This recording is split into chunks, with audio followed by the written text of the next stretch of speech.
ഇന്ന് യൂണിറ്റിൽ പ്രാർത്ഥനയ്ക്ക് സംബന്ധിക്കാനായിട്ട് കഴിഞ്ഞു. ഇവർ ക്ഷണിച്ചുകൊണ്ട് വന്നതാണ്. മറ്റ് യൂണിറ്റിൽ നിന്ന് വന്നെങ്കിലും നിങ്ങൾ എല്ലാവരും അറിയുന്നവരാണ്.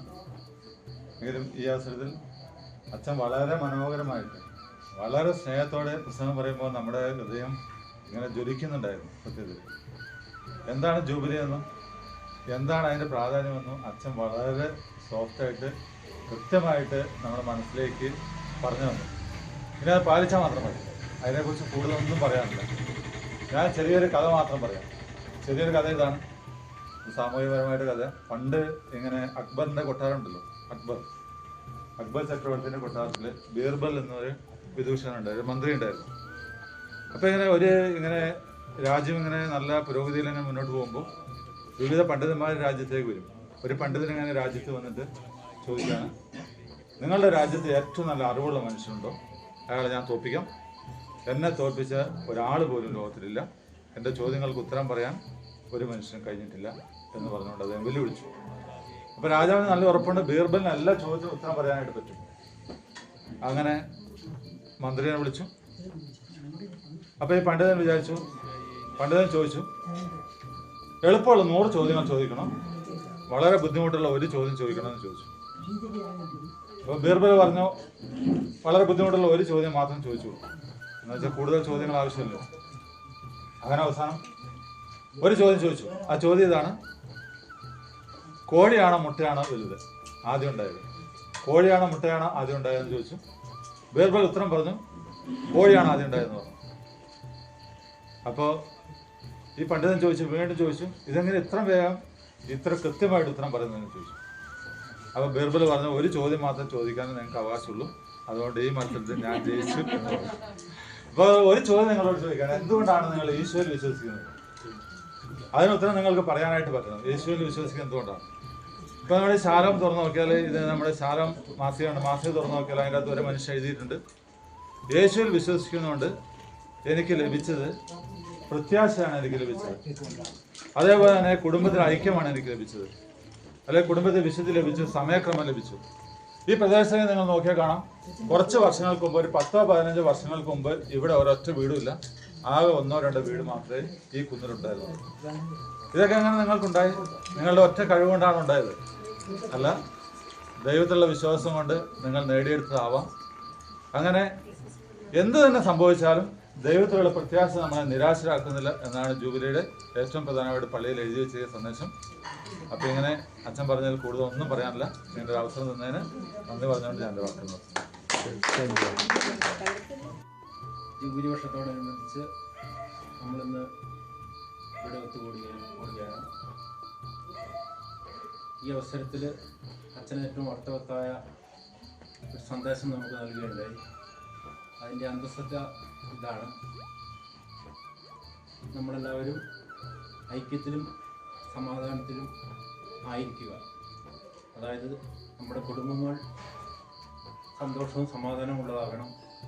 കുടുംബങ്ങൾ സന്തോഷവും സമാധാനം ഉണ്ടായാൽ മാത്രം പോരാ, അത് നമ്മുടെ അയൽവക്കങ്ങളിലേക്ക് പകരണം. നമ്മുടെ അയൽവക്ക ബന്ധങ്ങൾ ശക്തിയുള്ളതാകുമ്പോൾ നമ്മുടെ ഇടവകയും ശക്തിപ്പെടും. ഇടവകകൾ ശക്തിയുള്ളതാകുമ്പോൾ രൂപതയും ക്രിസ്തുവിൽ ഐക്യപ്പെടുന്നതാകും. അങ്ങനെ അത് സഭയുടെ ഐക്യത്തിലേക്ക് എത്തിച്ചേരുകയാണ് ചെയ്യുക. അതാണ് അച്ഛൻ നമുക്ക് പറഞ്ഞു തന്ന സന്ദേശത്തിൻ്റെ അന്തസത്ത. ഈ അവസരത്തിൽ നമുക്കറിയാം, നമ്മുടെ വികാരി അച്ഛനും ജൂബിലി നിറവിലാണ്. നമ്മൾ ചെറിയ തോതിൽ ഇടവക തിരുനാളോടനുബന്ധിച്ച് അച്ഛന് ആശംസകൾ അറിയിച്ചിരുന്നു. നമ്മുടെ സെൻറ്റ് ഫ്രാൻസിസ് അസിസി യൂണിറ്റിൻ്റെ ജൂബിലി ആശംസകൾ അച്ഛനെ ഏറ്റവും സ്നേഹത്തോടെ ആശംസിക്കുകയാണ്. ഒരു നൽകുവാനായിട്ട് യൂണിറ്റ് പ്രതിനിധി ജോസേട്ടനെ ക്ഷണിക്കുന്നു.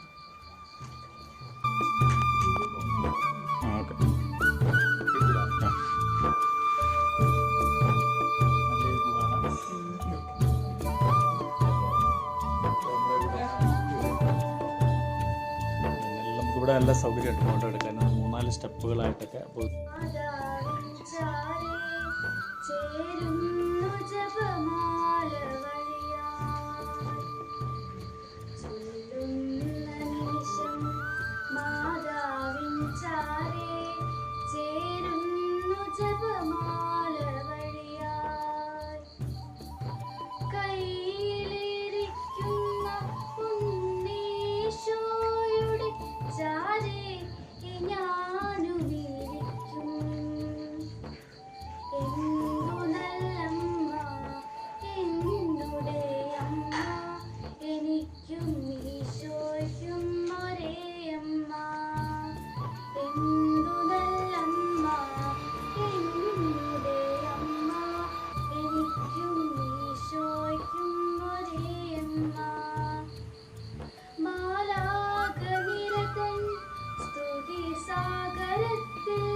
ജീവൻ വീരുന്നായി നൽകും ഏകദൈവം നീ,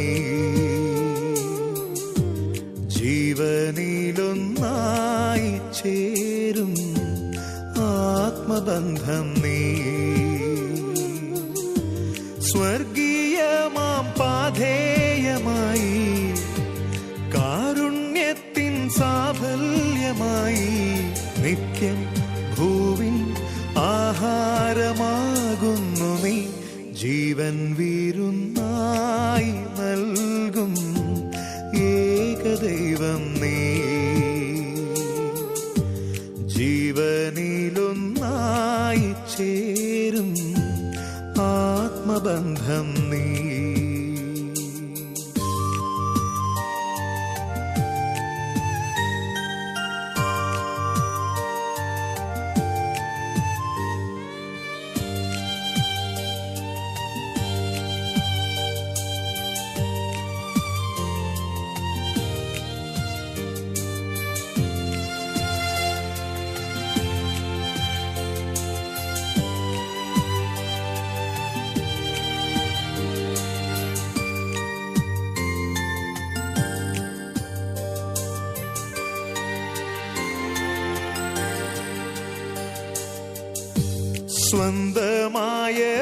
സ്വന്തമായതെന്തുമങ്ങ് സ്നേഹമോടെ തന്നദാനം മുറിവുകളിൽ പകർന്നു സാന്ത്വനം നിൻ ജീവതൈലം,